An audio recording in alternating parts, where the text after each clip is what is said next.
Welcome back to the Moisture Farm, everybody. Today, we've all been talking about it on Reddit, on YouTube. This is all I'm seeing. What do we do about Jango? Ban Jango, not ban Jango, ban Triple Dark Raid. While we're at it, let's ban Han, let's ban DJ, all of this stuff. What do we do about the state of the meta right now?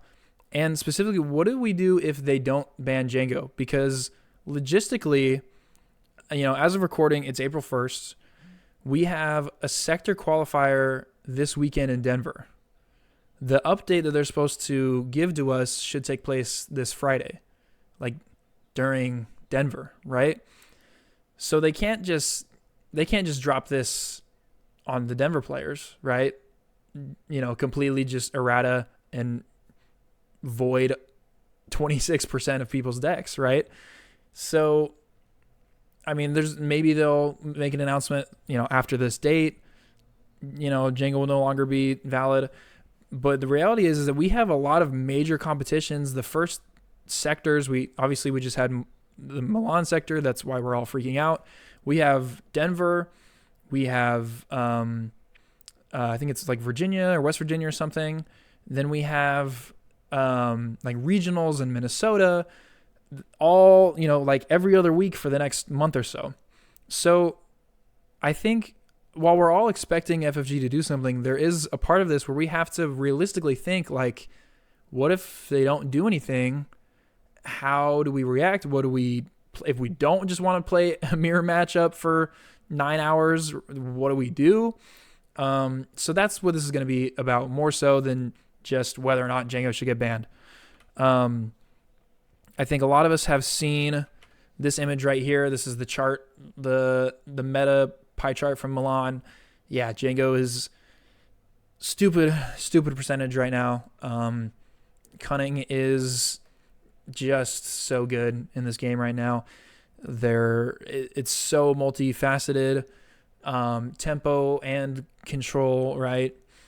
You can see, like, sprinkled in there, outside of Jango, there's a lot of Quinlan. I'll talk about Quinlan in a little bit. Piet was, expected. Han is expected. Sabine shrinking feels very expected because of how bad that matchup is for into Jango. We have new Boba. We'll talk about that a little bit. And Cad and Palp sort of rounding out around with, the rest of the others on this list. Obviously, we're very concerned about Jango. So before I kind of go into Jango's strategy, if there even is one, the one mini rant I will make is that this did not really need to be the case. The meta going into this set, in my opinion, was in a very good place, especially coming off of a heavily armed set 1 Boba meta, and then they banned. So we had this competitive season with no set 1 Boba, and I personally felt like the meta was in great shape. We had, I think, the highest percentage deck was Han, like hovering around 30%, which is a lot. And there was one interaction that does feel like very strong, right? DJ feels pretty unfair to be on the other side of. Outside of that, like, one interaction, the meta I felt like was in a really good spot, and Jango was sitting at a really good spot in that meta. I'd say low S tier, high A tier for sure, in winning and or top 8ing all the time. We did not need to give Jango these pieces. It just seems so irresponsible to me to release a set of cards that have these abilities in the aspect that a deck is already crushing and performing really well. So this just infuriates me that, like, we couldn't have the oversight to be like, you know what, this is probably not the time and place to put these cards in the game. I think Devastator gets a little bit more of a pass just because it's an A drop. Obviously, Triple Dark Raid cheats it out earlier, I know, but it's a late game. I think once you get like 8+, that's late game bombs. So late game bomb, you can be a late game bomb. Triple Dark Raid, I know. IG 2000 is like the second worst culprit. I think it has a limit. It comes out On curve, it comes out before Jango deploys. So that's, scary, but okay. Or Juggernaut is stupid. That should not be in the game. Comes out after Jango flips, taps down the entire board, and that pretty much just shuts down the game. That should not be in the game. It's an uncommon. It should not be in the game at all. Now, what decks do we play into Jango? Unless you want to play 9 hours of mid range or of mirror, because really that's the best strategy of beating Jango decks is just being a Jango deck, the mirror matchup.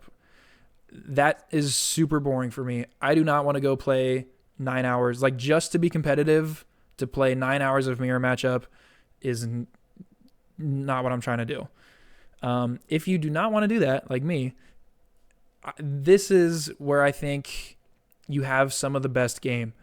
Quinlan Tarkentown feels pretty good against a lot of other decks right now. Ahsoka coming in to really round out this discard hand hate strategy with Ahsoka and Kira and force throws. And you have like Ezra that kind of activates force throw early. I see a lot of Quinlan players playing Grogu right now to have force throw available all the time, and then just the exhaust can just be really good. So Quinlan feels good into a lot of decks right now, and it's something that I'm going to be keeping a very close eye on. Luke Green is something that kind of represented itself in the sector.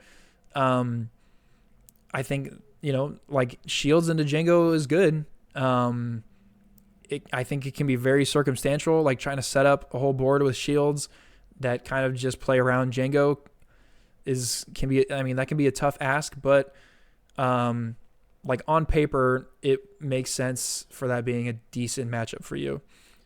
Boba Yellow is on here because let me just say Boba Yellow is going to struggle to a lot of decks. Okay, like unit heavy decks, Boba will struggle into, which Jango is, but you're playing a lot of the same cards.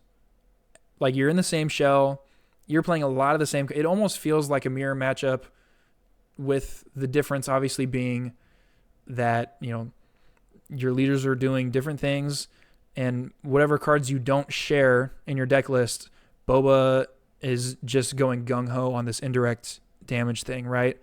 Which I think is not terrible. A lot of times, like IG 2000 in that deck just like really cleans up all the indirect being thrown around if they're soaking up as much to units as possible. IG 11 can just come in and wipe a board. A Boba flip, even though a Boba pilot flip onto a space unit, even though that's risky playing across from a Jango that has access to tap that down.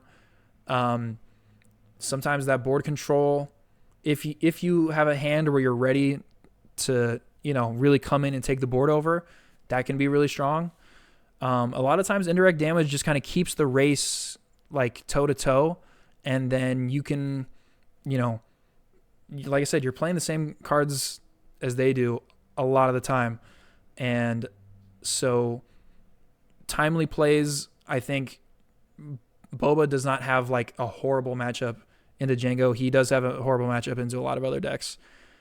Han notoriously has been talked about as a bad matchup into Jango.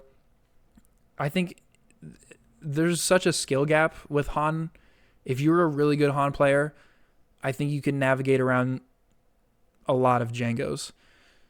So Han is there just for the fact that like with the skill gap, like if you just are a really, really good Han player, which I'm certainly not. I know very few people that I would say are like really, really good Han players, but those guys, like Han is just that good that they can pull it out sometimes. So I think Han like is considerable for like a mid-range deck into Jango. Control is pretty good into Jango. Like I said, you're going to suffer to other decks, but I really like Kira on paper. It feels bad sometimes, but like the Kira flip after Jango deploy, hopefully you curve that into Overwhelming Barrage. That's like your dream, right? You flip Kira, and then whatever your opponent does next, she survives and gets to OB and like wipe the board. And it's pretty hard for a Jango player to come back from that unless they've pushed a ton of damage beforehand, which happens. But with Jango almost immediately defeated, it opens up it keeps the window from closing on you being able to win the game. And so for that reason, I like Kira. Bosk Blue was kind of like the control, obviously the hard control staple last set. He did not really get some great pieces. In fact, a lot of the control pieces that came out for Blue are like almost anti-Bosk. Not that anyone's playing Nebula Ignition, but like that does nothing for Bosk, right? Because it's all non-upgraded units. On top of that, no glory, only results. That doesn't work for Bosk because you don't get to claim the bounties. So, Bosk hasn't gotten any better. You could argue that certain cards for different leaders have made Bosk worse now. But he exists as a viable control leader, in my opinion. Palp Blue, like same kind of thing. I think, Palp just as a control leader has been somewhat effective. And, depending on what you can snag with the Palp flip, if you can prevent enough damage and have a really strong board control at that point, could pull off some games. I have like maybe an irrational like fondness of Iden, which I might get some flack for. I think a lot of people don't think Iden's very strong. I don't think that she's this like insane control leader, but I do think that she lends herself to being like pretty good for hard control. And like here and there, she's had some success. I've tried Iden with Colossus, and while I do like having the 5 health to play around with, having a bad opening hand like just feels really, really bad for Iden. But I do like Iden Blue, and I like Iden Green too. Iden Blue, I think I'd prefer a little bit more, but control does pretty well against Jango. Like I said, you're gonna have to find ways to survive against other tempo decks. But if you can make a top 8 cut as a hard control deck, you could have a pretty decent time winning a tournament, like decent odds winning a tournament. At the end of the day, though, we just have to face the facts. Jango is pretty much unbeatable right now. I think there hasn't been a time in this game so far where we've had as vigorous testing because we have sectors and we have regionals going on. And so we have this like very rigorous play testing trying to determine what metas are before we go out and play these tournaments. And through that testing, pretty much everyone I've seen that has been like play testing for a tournament, Jango's essentially unbeatable with these new pieces.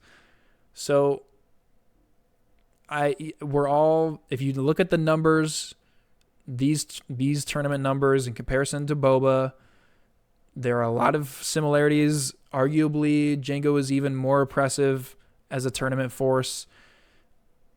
There's certainly a lot of pressure to take care of Jango, which may lead to some results. I really don't, like, prediction-wise, I really don't know. It seems like we're pretty heavily favored toward this direction. But, like I said, we have to really realistically consider the possibility that Jango is, like, legal to play for a lot of big events coming up. So that's just where we are right now. If they don't do anything about Jango, there's a good chance that I will kind of sit back this competitive season. I'm just not interested in playing mirrors. Maybe God willing, if the counter comes out, we'll see how that goes. But this is definitely something, whatever they do decide to do, I'll be talking about it on the channel. I'll come back for that. Got more stuff coming as always. I will see you guys later.